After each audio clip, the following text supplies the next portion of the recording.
உண்டு. நல்லா தெரிஞ்சுக்கணும். நல்ல பாவம் செய்யாதீங்க, தயவு செய்து. பாவம் நமக்கு தெரியும், எது பாவம் எது பாவம் இல்ல என்று நமக்கு நல்லாவே தெரியும். அப்படி தெரியாத சின்ன பச்சை குழந்தை நம்ம கிடையாது.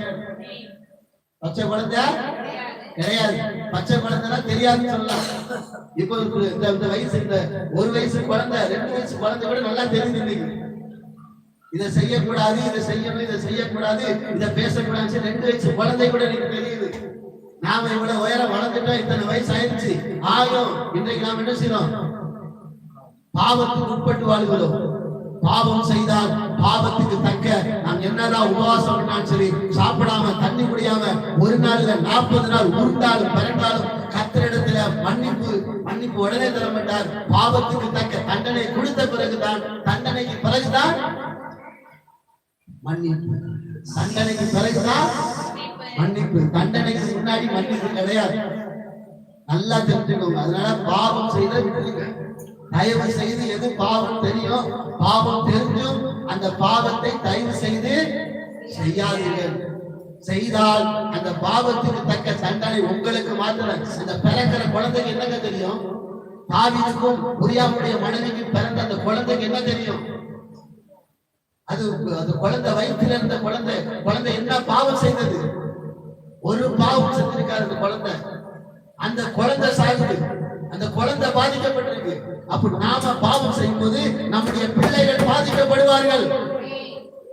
நல்லா தெரிஞ்சுக்கோங்க. நாம பாவம் செய்தால் நாம மாத்திரம் இல்ல, தாவீது மாத்திரம் பாதிக்கப்படல, தாவீதுடைய பிள்ளையும் பாதிக்கப்பட்டது. அதனால தயவு செய்து பாவத்தை செய்கிற நாம் இனி பாவம் செய்யாமல் வாழ்வதற்கு என்ன உண்டோ அந்த வழியை மாத்திரம் பாருங்க.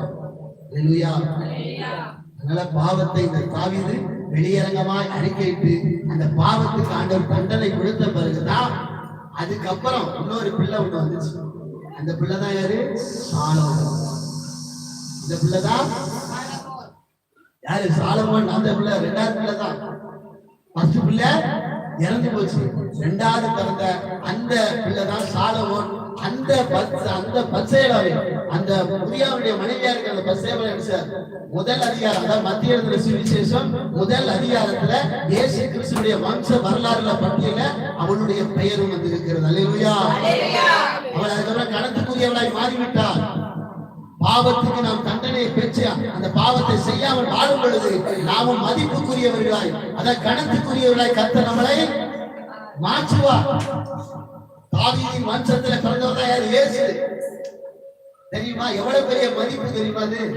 அந்த மதிப்பு கிடைச்ச காரணம் பாவத்தை அறிக்கை செய்தா விட்டுவிட்டான். அந்த தண்டனை ஒரு பக்கம் பெற்றாலும் இனி மறுபடியும் அந்த பாவத்தை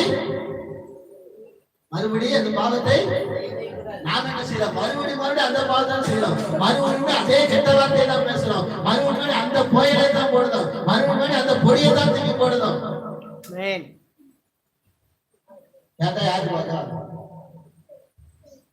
மறுபடியும் என்ன பண்றோம்? அதே விபச்சாரம், அதே வேசியம், அதே திருட்டு பழக்கம்.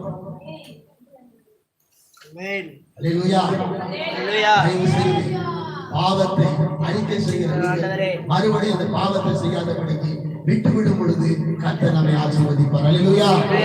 எல்லாரும் ஜெபம் பண்ணுவோம். எல்லாரும் அப்படியே ஜெபம் பண்ணுங்க.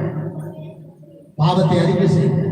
இனி பாவம் செய்யாமல் வாழும்படி நம்முடைய வாய், நம்முடைய கை, நம்முடைய கால்கள், நம்முடைய இருதயம், நம்முடைய கண்கள் பாதுகாப்பாய் காணப்படும்படியாக கொண்டுவிடுங்கள்.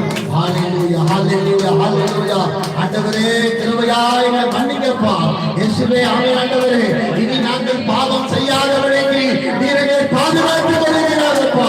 இயேசுவே பாவம் எதற்கு சொல்லி எங்களுக்கு தெரியும் ஆண்டவரே. இனி அந்த பாவத்தை நாங்கள் செய்யாதபடிக்கு கர்த்தாவே கிருபையாய் எங்களை மன்னித்து இனி அந்த பாவத்தை செய்யாதபடி எங்களை நடத்துவீராக. எங்கள் ஒவ்வொருவரையும் ஒப்புக்கொடுக்கிறோம். நீரை நடத்தும் பெரிய காரியம் ஆசீர்வாதம் இயேசுவின் நாமத்தினால பிதாவே. வந்திருக்கிற கால கழிப்புவாங்க, திருவிருந்து எடுக்கிறவர்கள் கால கழிப்புவாங்க. கர்த்தருக்கு ஆசீர்வதிப்பாங்க. கால கழுவாம வந்துட்டு எனக்கு திருவிருந்து தரலன்னா நான் ஒன்றும் பண்ண முடியாது. நான்